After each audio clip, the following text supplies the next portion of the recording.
Jacob's Troubles. Welcome friends to Granny's GodPod number 36. There are two grand themes that begin in the Old Testament. The coming of the Messiah, the theme for the next GodPod, and the prophesied future for Israel. The recent pandemic, earthquakes, volcanic activity and abnormal weather events have caused many to start thinking about Christ's second coming. Genesis 15 verse 7 tells us those end times revolve around a specific group of people, the Jews. Exodus 6 verse 7 says, "The Lord your God has chosen you to be his people out of all the peoples on the face of the earth." Deuteronomy 7, "The Lord loves you and is keeping the oath sworn to your forefathers to bring you into the land promised to Abraham, Isaac and Jacob." In Deuteronomy 4 verse 26, the Israelites are warned before they even cross the Jordan to reach the promised land. God says, "If you act corruptly by making a graven image, or by doing what is evil, provoking the Lord your God to anger, you will soon perish from the land which you are going over the Jordan to possess. You will not live long upon it, but will be utterly destroyed. And the Lord will scatter you among the peoples, and you will be left few in number among the nations where the Lord will drive you. In the latter days, when you are in the tribulation, and all these things come upon you, you will return to the Lord your God and obey his voice. The Lord your God is a merciful God, and he will not fail you, nor forget the covenant with your fathers, which he swore to them." This gives us the context for the eventual restoration of Israel to her God. Jacob's people, later called Israel, were an unfaithful but chosen people. After turning to idol worship, God plucked them up from the land he had given them. In the diaspora, the Jews were scattered among all peoples, from one end of the earth to another, where they suffered anti-Semitism among all the peoples where the Lord would lead them. Hosea 9 verses 7 and 17 tell us Israel will recognize that the days of punishment have come. God will cast them off because they have not listened to him, to be wanderers among the nations. There is even a plant called the wandering Jew. Jeremiah 30 verse 4. "We have heard a cry of panic, of terror, and no peace. Ask now and see, can a man bear a child? Why then do I see every man with his hands on his loins like a woman in labour? Why has every face turned pale?" Verse 7. "That day is so great, there is none like it. It is a time of distress for Jacob. But Jacob and his offspring should not fear." Verse 11. "God will save them from the land of their captivity and will not allow total annihilation."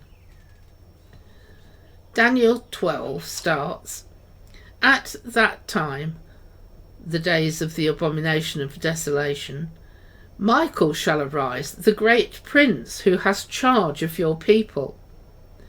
And there shall be a time of trouble," or tribulation, "such as has never been, since there was a nation, till that time.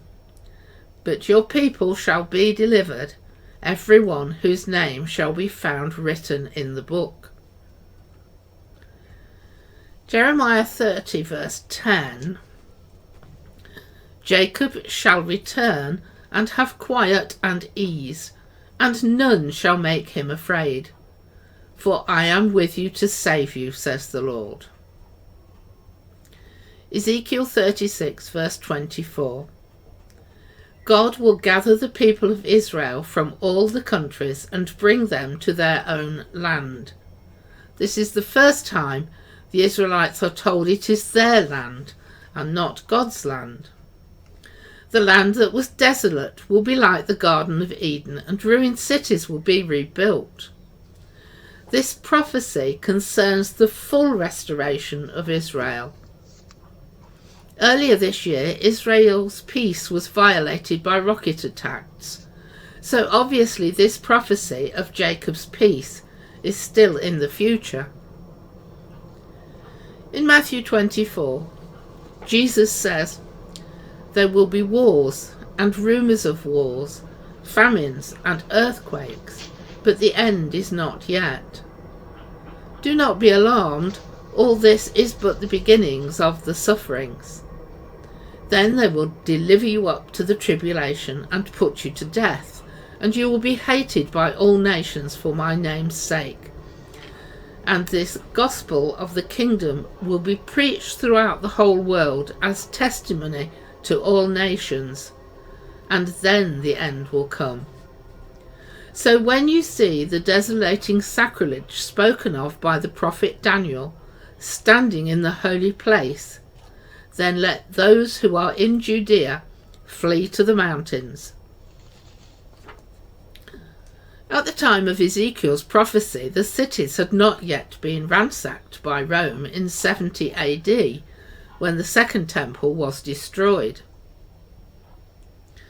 Luke 19 verse 43 says, "Jesus wept over Jerusalem, because you did not know the time of your visitation."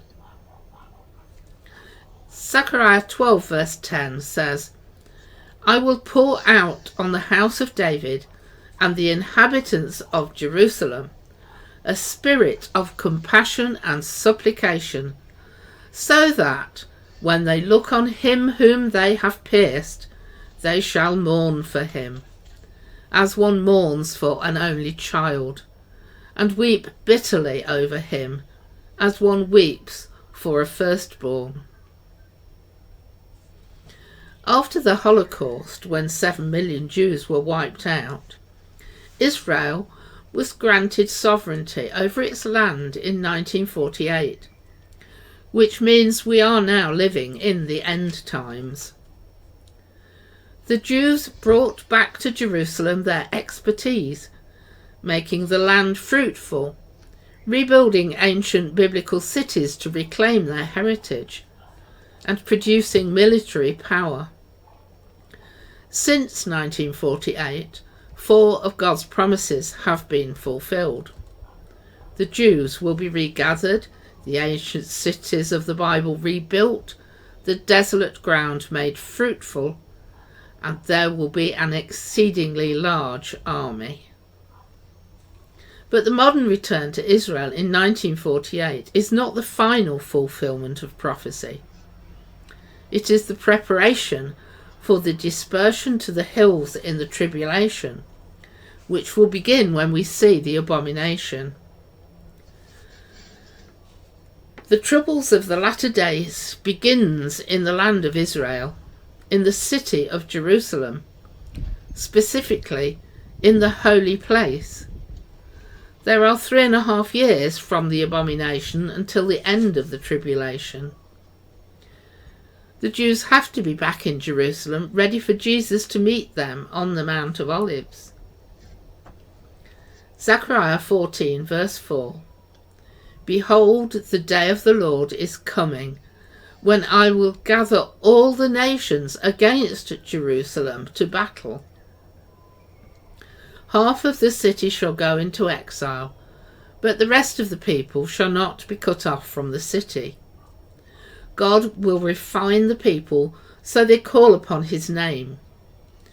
It has never happened before that all Jacob's people have called on the Lord. Then the Lord your God will come, and all the holy ones with him, and Jerusalem will be inhabited and dwell in security.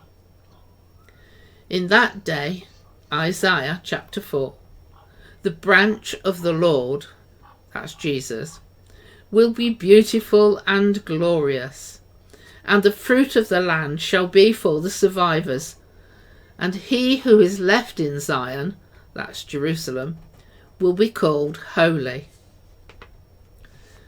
Since so much of the prophecy regarding Jacob has already happened, we need to watch what is going on in Israel.